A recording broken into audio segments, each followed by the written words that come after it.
오늘 우리에게 허락된 말씀은 신약 성경 마태복음 10장 28절입니다. 마태복음 10장 28절 말씀 봉독해 드리겠습니다. 몸은 죽여도 영혼은 능히 죽이지 못하는 자들을 두려워하지 말고 오직 몸과 영혼을 능히 지옥에 멸하실 수 있는 이를 두려워하라. 아멘. 하나님 아버지, 다시 말씀을 듣는 자로 불러주신 은혜를 감사합니다. 인간 자신을 높여 하나님의 자리에 오르려는 망상이 아니라 말씀 앞에 지배되고 하나님의 피조물로서 피조물의 자리를 다시 확인하는 말씀이게 해주십시오. 하나님 같은 자가 되려는 모든 시도를 포기하는 말씀이게 해주십시오. 성공과 실패, 우월과 열등, 유능과 무능을 말하는 자리가 아님을 알게 해주십시오. 자신의 호흡 하나도 수정하지 못하는 인간의 나약함을 다시 보게 하는 말씀이게 해주십시오. 우리의 지성과 의지를 지배하는 말씀이게 해주십시오. 죄의 세력 안에 있는 인간의 한계를 발견하게 해주십시오.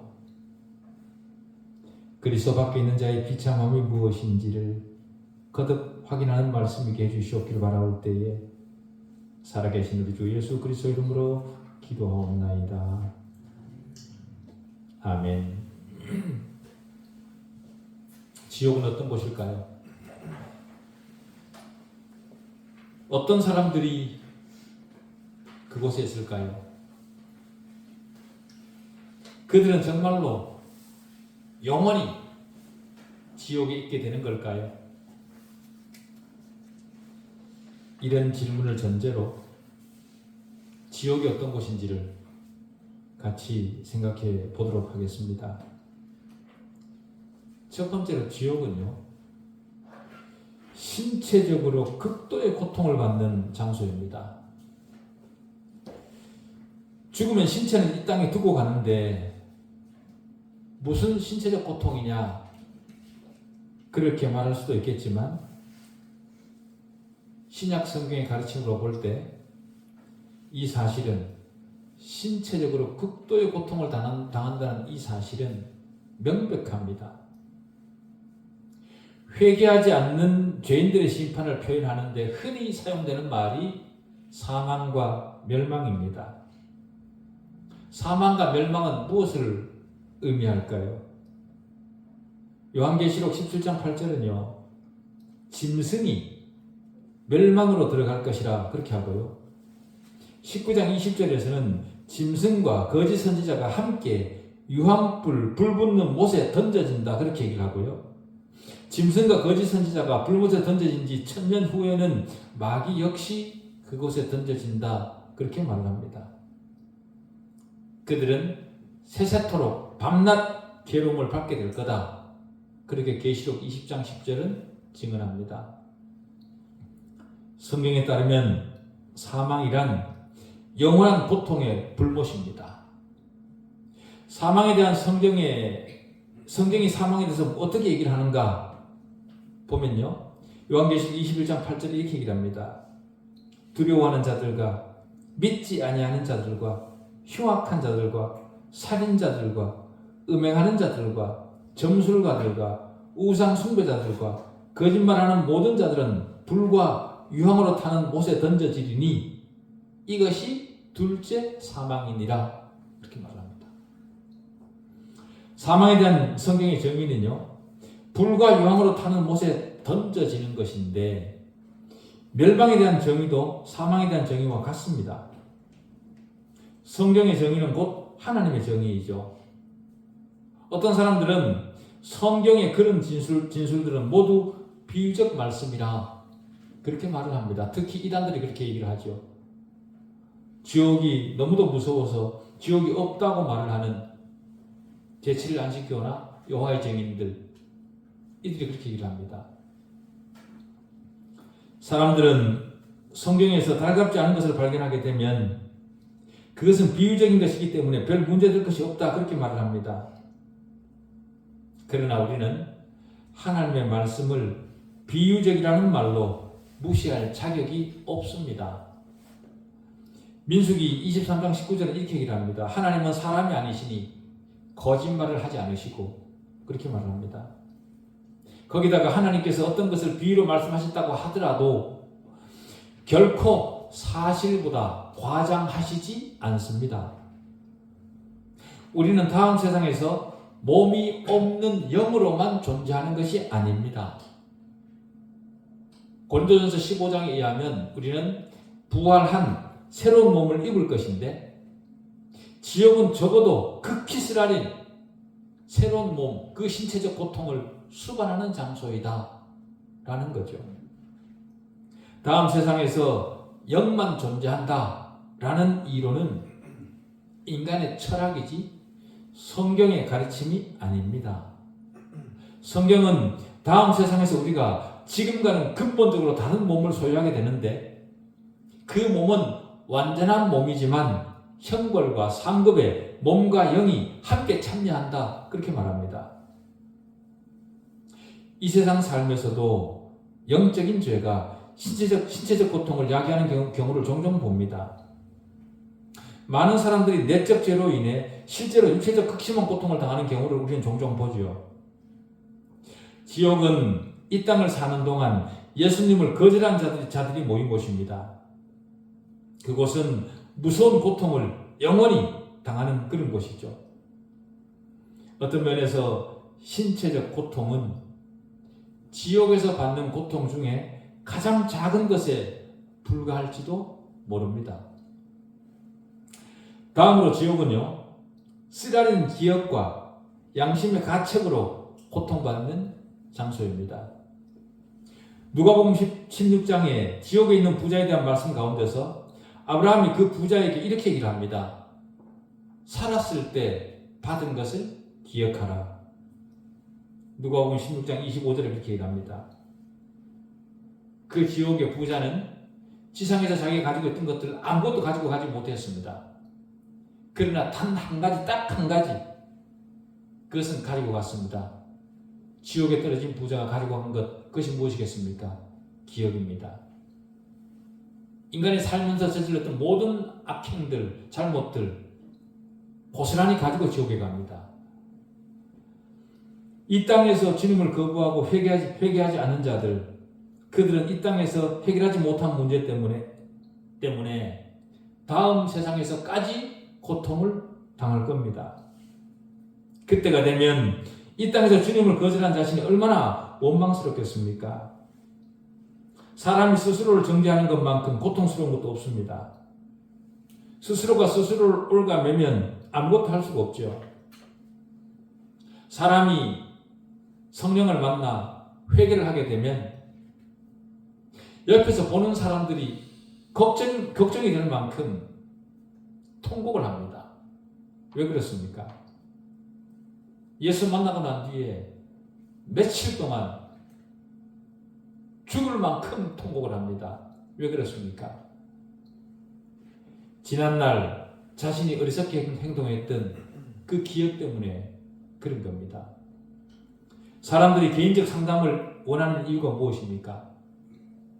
창백한 얼굴로 두려움에서 벗어나지 못하는 이유가 무엇입니까? 그 이유는 살아오면서 겪었던 기억들 때문에 그렇습니다. 우리는 다음 세상에서도 이 땅의 것을 기억하도록 되어 있습니다. 이 세상에서 주님께서 나를 위해 흘려주신 구속의 피와 하나님의 용서의 은혜로 평안을 누리지 못하는 자들의 그 기억과 양심은 다음 세상에서도 그에게 평안이 없습니다. 그런 차원에서 지옥은 기억으로 인해 고통받는 장소입니다. 세 번째로 지옥은요, 채워지지 않는 욕망으로 고통당하는 장소입니다. 누가복음 16장 거기에서 지옥에 있는 부자는 이렇게 얘기합니다. 나사로를 보내어 그 손가락 끝에 물을 찍어 내 혀를 서늘하게 하소서. 저 세상에서조차도 누군가가 자기를 위해 무엇인가를 채워주기를 바랍니다. 그런 차원에서 이 땅에서 키운 욕망들은 다음 세상에조차도 포기하지 못합니다. 지옥은 욕망과 정욕이 가장 강력하게 존재하는 곳이지만 그것들을 채울 수 있는 것이라고는 아무것도 없는 그런 장소입니다. 욕망이 들끓고 있지만 그 욕망을 해결할 수 있는 방법이 전혀 없습니다. 죄와 세속에 묻혀 사는 사람들은요, 지금 현세를 살아가는 사람들 중에 죄와 세속에 묻혀 사는 사람들은 이 다음에 지옥에서 겪게 될 그 충족시킬 수 없는 정욕과 욕망을 지금 키우고 있는 겁니다. 반대로 하늘나라에 있는 것들을 사랑하는 사람들에게는 지금 살아가는 현실들이 아무리 힘들어도 마음에 평안이 있죠. 또 네 번째로 지옥은 수치의 장소입니다. 수치란 얼마나 무섭고 마음을 찢어놓는 고통입니까? 수치심은 우울증과 모든 질병과 심지어 죽음까지 야기시킬 수 있습니다.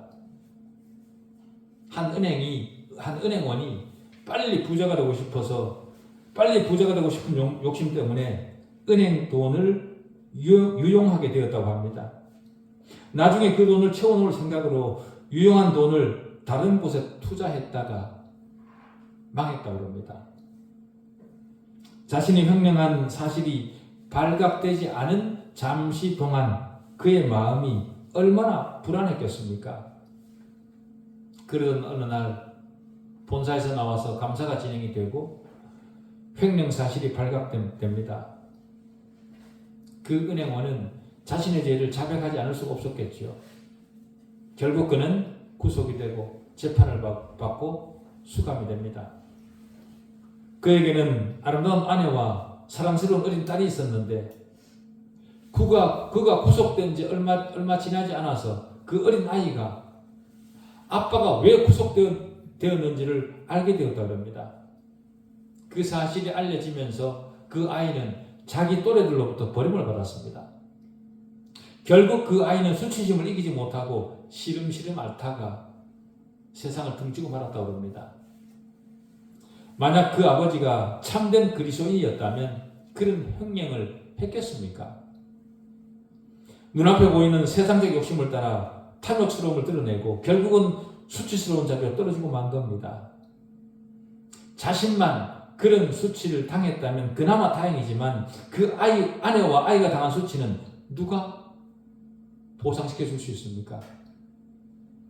더구나 그 아이는 횡령에 대한 아무런 책임도 없는데 이 세상에서 당하는 수치를 감당하지 못해 고통을 받았고, 더 기가 막힌 것은요, 이 세상을 떠난 뒤에까지도 다음 세상에서도 그 수치를 기억하고 살아야 된다는 겁니다. 얼마나 고통스럽겠습니까? 지옥은 그런 곳입니다. 그런데도 지옥에 가도 괜찮겠습니까? 여러분은 그리스도를 받아들이고 정말로 지옥을 벗어나셨습니까? 마태복음 18장 8절 9절은 이렇게 얘기를 합니다. 만일 네 손이나 네 발이 너를 범죄하게 하거든 찍어내버리라. 장애인이나 다리 저는 자로 영생에 들어가는 것이 두 손과 두 발을 가지고 영원한 불에 던져지는 것보다 나으니라. 만일 네 눈이 너를 범죄하게 하거든 빼어내버리라. 한 눈으로 영생에 들어가는 것이 두 눈을 가지고 지옥불에 던져지는 것보다 나으니라. 여기서 말하는 손이나 발은요, 실제적 손과 발을 말하는 것이라기보다가 죄의 도구이고 수단이고 그 죄악의 실천 기능이라 그렇게 말할 수 있습니다. 다시 말하면 죄의 원인과 동기와 그 원인은 그 악한 생각이 나오는 곳, 즉 마음에 있습니다.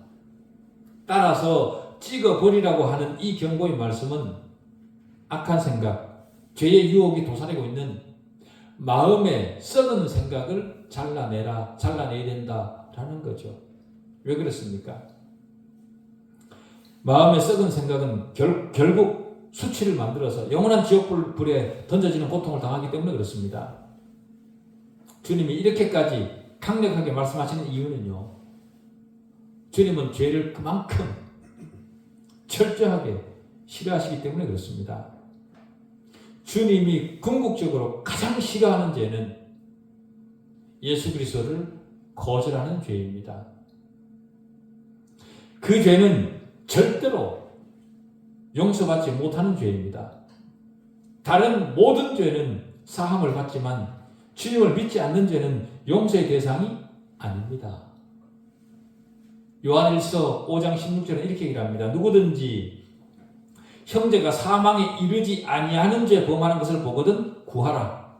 그리하면 사망에 이르지 아니하는 범죄자들을 위하여 그에게 생명을 주시리라. 사망에 이르는 죄가 있으니 이에 관하여 나는 구하라 하지 않노라. 사망에 이르지 않는 죄, 그게 뭡니까? 예수 그리스도를 믿지 않는 죄입니다. 예수 그리스도를 믿지 않는 그 죄에 대해서는 그 어떤 용서를 구해도 용서되지 않는다는 겁니다. 이 죄에 대해서는 아무리 용서를 구해도 하나님께서 용서하지 않겠다는 거죠. 사망에 이르는 죄가 있으니 이에 관하여 나는 구하라 하지 않노라. 이 말은 조금 전 마태복음 18장 8절 말씀에 찍어버리라는 말과 같은 의미입니다. 수치를 당할 거리를 잘라버리고 대신 예수 그리스도를 믿으라는 거죠. 사망에 이르는 죄를 해결할 수 있는 유일한 방법은 예수 그리스도를 믿는 겁니다. 용서를 구한다고, 회개한다고, 사죄한다고 용서받을 수 있는 것이 아니라 그 말이죠. 다섯 번째로 지옥은 사악한 자들과 함께 사는 곳입니다.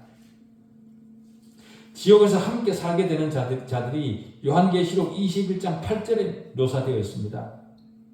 그러나 두려워한 자들과 믿지 아니하는 자들과 흉악한 자들과 살인자들과 음행하는 자들과 점술가들과 우상 숭배자들과 거짓말하는 모든 자들은 불과 유황으로 타는 못에 던져지리니 이것이 둘째 사망이니라. 두려워하는 자들, 그들이 누구입니까? 그들은 최후 환난 때에 하나님을 피난처로 삼지 않는 자들입니다. 시편 46편 1절부터 3절은 이렇게 얘기합니다. 하나님은 우리의 피난처시요 힘이시니 환난 중에 만날 큰 도움이시라. 그러므로 땅이 변하든지 산이 흔들려 바다 가운데 빠지든지 바닷물이 솟아나고 뛰놀든지 그것이 넘침으로 산이 흔들릴지라도 우리는 두려워하지 아니하리로다. 왜 그래요? 왜 그렇습니까? 하나님이 내 편이니까요. 내가 하나님 안에 있으니까요. 하나님이 내 피난처시니까요. 다시 말해 최후 환난 때에 하나님을 피난처로 삼은 사람들은 두려워할 일이 없습니다. 오히려 새롭게 주어질 새로운 세상에서 영원한 기쁨을 누리겠죠. 계시록 21장이 말하는 둘째 사망은 영원하고 진정한 사망입니다. 다시 기회가 없는 끝인 거죠. 다시 돌이킬 기회가 완전히 박탈당한 영원한 멸망입니다. 그것이 둘째 사망입니다. 우리가 이 땅에서 당하는, 이 땅에서 죽는 첫 번째 사망은 아무것도 아니라는 거죠. 첫 번째 사망은 다시 영생을 누릴 기회가 있습니다. 그리고 두 번째 사망은 그런 기회가 없습니다. 어떤 사람들은 비범하고 재능 있는 사람들도 지옥에 많이 가지 않습니까? 다시 말해 이 땅에서 똑똑한 사람들도 지옥에 가는데 그러면 지옥이 대수겠습니까? 라는 거죠. 그 말이 맞는 것처럼 그렇게 들릴 수도 있겠지만 아무리 재능이 비범한 사람이라도 그런 곳에 들어가면 얼마 있지 않아 똑같이 비루해지지 않겠습니까? 지옥은 이 땅에서의 재능으로 구분되는 것이 아닙니다. 이 땅에서 그가 사회적으로 얼마나 잘 살았느냐, 많이 배웠느냐, 그런 것으로 구분되는 것이 아닙니다.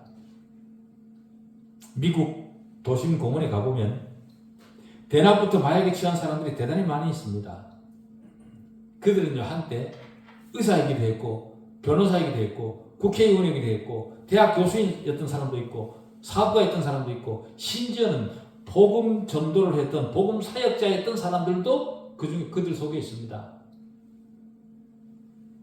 그 마약을 해서 마약에 취한 그런 사람들이 들 중에는 그런 사람들이 있습니다.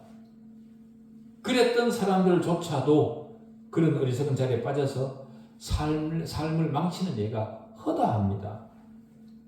사회적으로 훌륭했던 그들이 이제는 범죄자들, 창녀들, 그리고 온갖 사악한 환경에 둘러싸여 살고 있는 거죠. 그들이 어떻게 그런 곳에 있게 되었습니까? 타락했기 때문에 그렇습니다. 타락은 배움과 물질과 상관없습니다. 지식인은 타락하지 않습니까? 천만에요. 그들이 먼저 타락합니다. 타락한 인간 스스로에게는 소망이 없습니다. 오래전 어떤 사람의 아버지가 미국 시카고에서 열리는 대통령 후보 지명 전당대회에 투표인단으로 참가를 한 적이 있다고 합니다.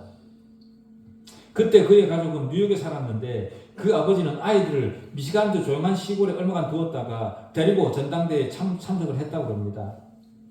거기에는 아주 탁월한 웅변가가 있었는데 그 웅변가의 웅변을 듣고 거기 있던 모든 사람들이 매료되었다고 합니다. 그리고 난 뒤에 수년이 흐른 뒤에 어느 날 자기 집 잔디밭에서 어떤 사람이 토한 것을 온몸에 묻히고 돼지처럼 코를 골고 깊이 잠들어 있더랍니다. 그래서 그 사람 가까이 가서 그 사람을 제껴가지고 자세히 봤더니 그 사람은 다름 아닌 지난번 전당대회에서 모두를 매료시켰던 그 탁월한 웅변가였다고 합니다. 그 웅변가는 결국 알코올 중독으로 정신병에서 죽었다고 합니다. 세상을 살면서 세상적으로 어떠했는가 내가 세상적으로 탁월했던 사람들의 삶이 오히려 더 망가질 수 있습니다. 세상에서의 어떠함이 오히려 사람을 망칠 수 있다 그 말이죠. 그가 신실한 그리스도인이었다면 그는 자신의 실패에도 불구하고 그 실패를 하나님께 맡기고 자신에게 주어진 새로운 일을 했을 겁니다. 내 실패는 하나님께서 알아서 처리하시리라 믿고 나는 또 정신을 차리고 새로운 일을 향해 나아갔겠죠. 진짜 그리스도인이었다면. 이처럼 하나님 없는 인생은 인생에서의 실패를 감당하지 못하고 지옥으로 갑니다. 마태복음 24장 48절부터 51절은 이렇게 얘기합니다. 만일 그 악한 종이 마음에 생각하기를 주인이 덕이 오리라 하여 동료들을 때리며 술 친구들과 더불어 먹고 마시게 되면 생각하지 않은 날 알지 못하는 시각에 그 종의 주인이 이르러 엄히 때리고 외식하는 자가 받는 벌에 처하리니 거기서 슬피 울며 이를 갈리라. 세상의 것에 눈이 팔린 것 그것이 바로 외식입니다. 거기에 눈이 팔려서 외식을 하고 있다가 보면 하나님께서 어느 순간 호련히 오셔서 그를 외식하는 자가 받는 벌에 어디겠습니까? 지옥이겠죠. 거기에 던지시겠다는 겁니다. 그렇게 되면 그는 이를 갈며 슬피 울며 이를 갈며 거기에 있을 거라는 겁니다. 마지막으로 지옥은요, 아무런 소망이 없는 곳입니다. 마가복음 9장 47절부터 49절에 이렇게 얘기합니다. 만일 네 눈이 너를 범죄하게 하거든 빼버리라. 한 눈으로 하나님의 나라에 들어가는 것이 두 눈을 가지고 지옥에 던져지는 것보다 나으니라. 거기에서는 구더기도 죽지 않고 불도 꺼지지 아니하느니라. 사람마다 불로서 소금 치듯 함을 받으리라. 그렇게 말합니다. 그런 곳에 무슨 소망이 있겠습니까? 미꾸라지 잡아서 소금 쳐놓으면 그 미꾸라지 어떻게 됩니까? 지옥에 있는 사람들의 모습이 바로 그렇게 된다. 거기에서는 소금으로 그렇게 하는 것이 아니라 불로 그렇게 사람을 튀길 거라는 겁니다. 그렇지만 거기에서는 뭐요? 구더기 하나도 죽지 않는다는 겁니다. 그렇게 뜨거운 고통을 당하지만 그것이 지옥입니다. 여러분들의 친인척이, 여러분의 지인들이 거기에 가도록 도와주겠습니까? 그런 곳은 무슨 소망이 있겠습니까? 마태복음 25장 46절은 그들은 영벌에 의인들은 영생에 들어가리라 그렇게 말합니다. 영생이라는 단어에는 영원하다라는 의미가 들어 있습니다. 이 영원하다는 말이 헬라어로 아이오니오스라는 단어인데요. 이 아이오니오스라는 단어에는 결코 영원함을 의미하지 않는다, 그렇게 말하는 자들도 있습니다. 그러나 그것은 지옥에 갈 것이 두려운 자들이 만들어낸 억지일 뿐입니다. 영생이라는 단어에 영원하다는 의미가 포함되어 있다면 영벌이라는 단어에도 영원하다는 의미가 포함되어 있는 것은 당연합니다. 지옥은 일시적 형벌로 끝나는 곳이 아닙니다. 절대로 변하지 않는 신분으로 영원한 형벌 가운데 살게 되는 바로 그곳입니다. 영원함이라는 단어와 같은 의미를 가진 성경 단어 중에 어떤 말이 있냐면 세세토록이라는 말이 있습니다. 그것은 요한계시록에 12번 사용이 되었는데요. 8번은 하나님의 존재와 하나님의 통치 기간을 묘사하는 데 사용되었습니다. 다시 말해서 하나님이 계시는 것과 하나님이 다스리는 모든 것은 세세토록 영원하다는 거죠. 그리고 또 한 번은 의인들의 축복의 기간을 언급하는 데 사용되었습니다. 그리고 나머지 모두는 짐승과 거짓 선지자와 회개치 않은 자들의 형벌 기간을 언급하는데 세세토록이라는 말이 사용되었습니다. 다시 말해 지옥에 있는 자들, 그들이 받을 형벌의 기간은 세세토록 영원하다. 그들의 신분이 바뀌지 않는다라는 거죠. 세세토록이라는 단어는 끝이 없는 영혼을 나타내는 가장 강력한 표현입니다. 그래서 저는 회개하지 않고 죽은 자들에게는 정말 한 가닥의 희망도 없는가, 그런 생각이 들어서 성경을 자세히 뒤지고 찾고 또 찾아봤습니다. 성구사전은 물론이고 인터넷 성경을 통해서도 세밀하게 찾아봤지만 그들의 신분이 지옥에서 벗어날 수 있는 기회가 있다는 사실을 기록한 성경 구절은 전혀 없었습니다. 한 번 지옥은 영원한 지옥입니다. 신분이 바뀌지 않습니다. 성경은 어떤 이론이나 주장을 뒷받침하기 위해 억지 해석을 하면 안 됩니다. 성경은 언제나 그 문맥을 따라 주의 깊게 살필 때 성경 본래 의도를 따라갈 수 있습니다. 신약 성경은 그리스도를 믿지 않고 죽은 자들에 대해 단 한 가닥의 희망도 포함하고 있지 않습니다. 세세토록이라는 표현은 잠잠할 줄 모르는 지옥의 불바다가 끊임없이 울부짖는 곳입니다. 그것이 영원히 지속되는 그곳에 있게 된다라는 거죠. 지금까지 말씀을 요약하면 이제 지옥은 신체적으로 극심한 고통을 받는 곳이고 양심의 가책으로 괴로워하는 곳이고 끊임없는 고통과 욕망이 존재하는 곳이고 사악한 자들과 함께 동거하는 곳이고 수치의 장소이고 아무런 소망도 없는 곳입니다. 이 모든 것을 한마디로 요약하면 하나님이 없는 곳이다, 그 말이죠.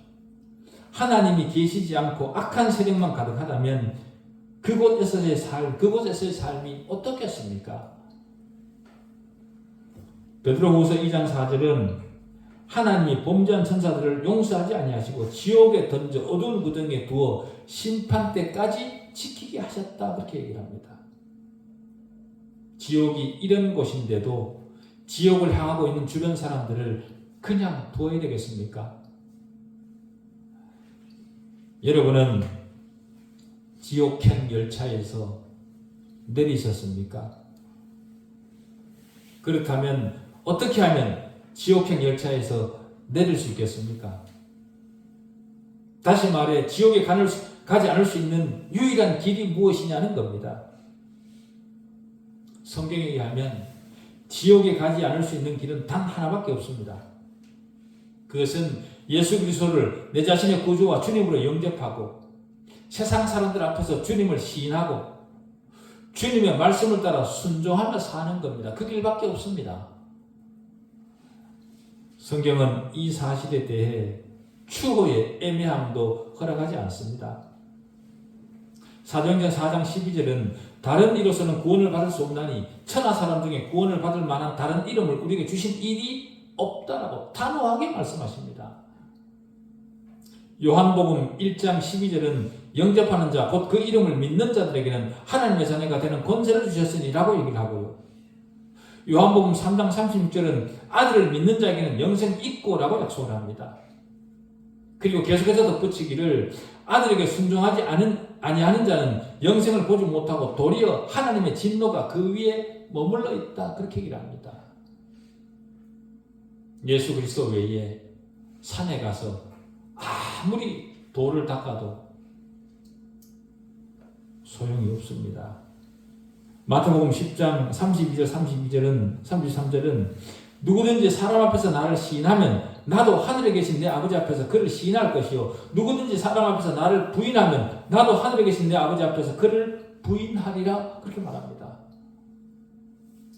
사람 앞에서 주님을 시인하면, 다시 말해 이 세상을 사는 동안 주님을 시인하는 자에게 그에게는 영생이 주어진다라는 거죠.